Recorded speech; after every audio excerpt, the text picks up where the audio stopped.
There's a perception that when you're in online business, you've picked a side.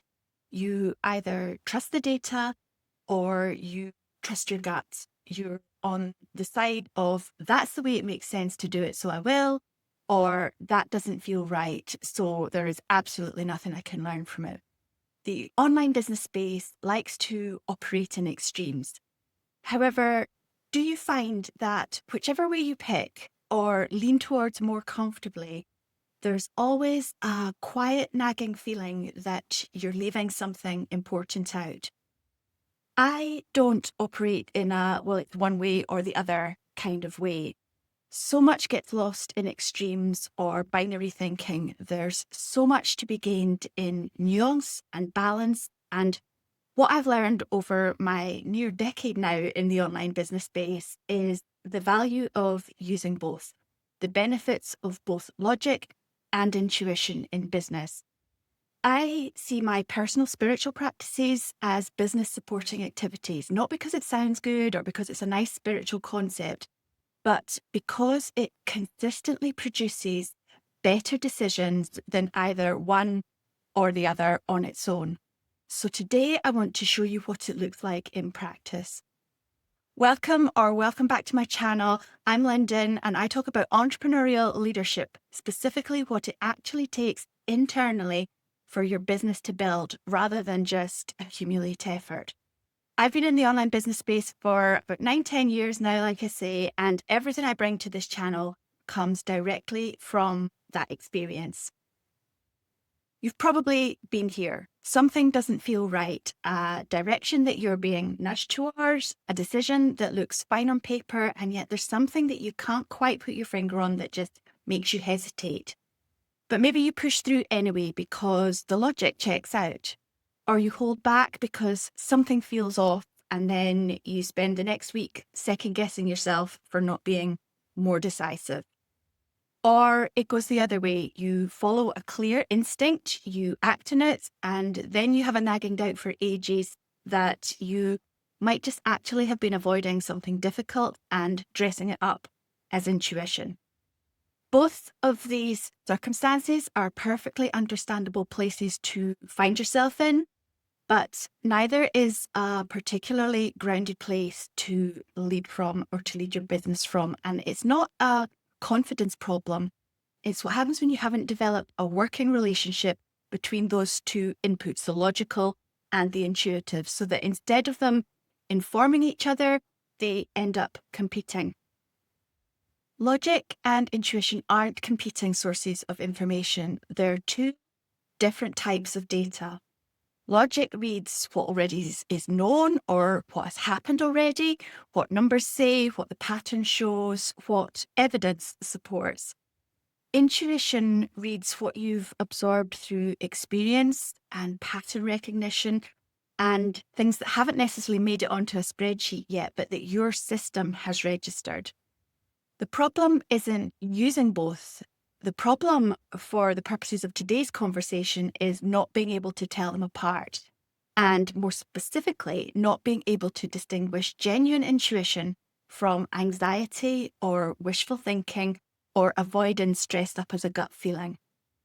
There is a wider conversation about not feeling in a position to own your beliefs around what you feel but can't see or know that can't be traditionally proven. And we will talk about that too one day, but for the purposes of focus, I'll stick to the narrower point for today. Because here's the thing.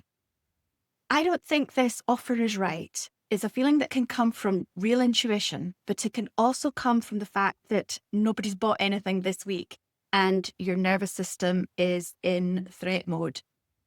Those feel almost identical in your head when you're tired or when results are slow. If you can't tell the difference, you end up either dismissing a genuine signal or acting on a fear response and calling it discernment.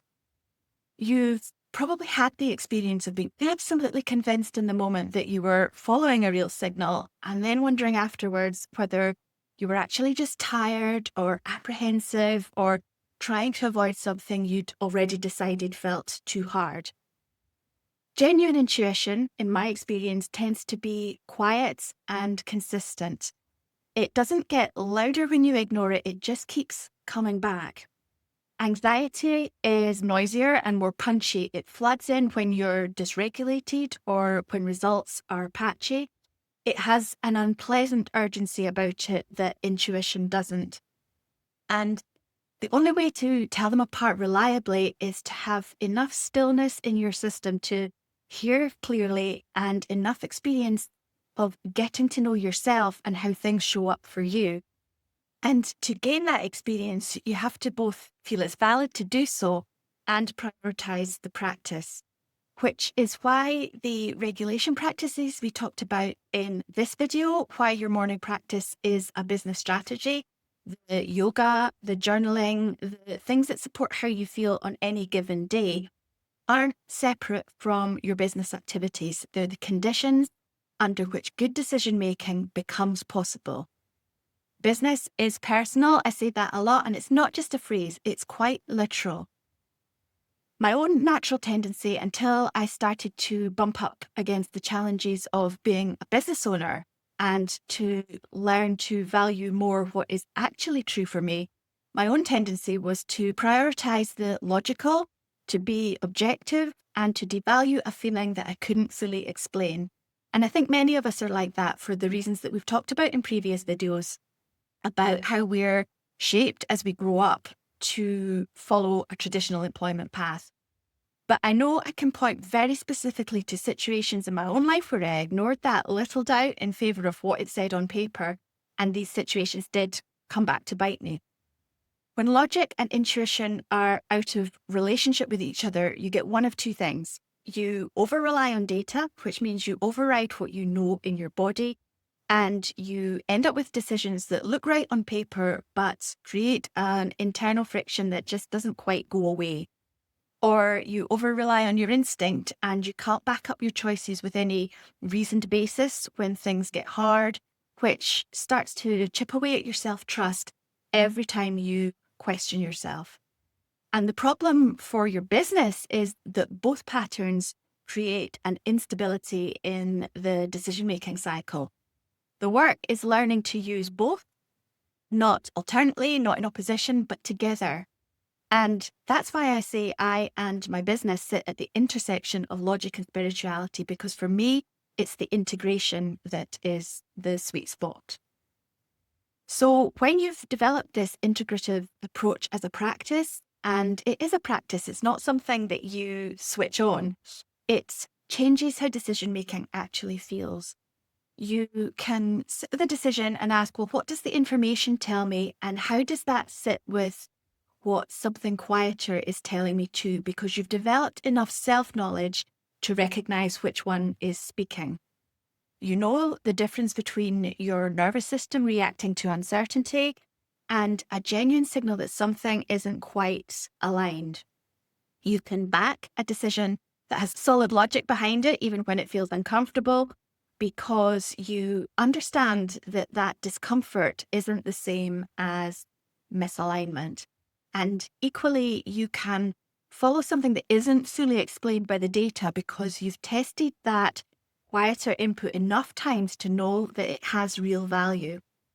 Your decisions then become more durable, not because you're always right, not because the decisions are always right, but because they come from the whole of your thinking and you can stand in them when they're questioned, not rigidly, but from a place of your own genuine truth.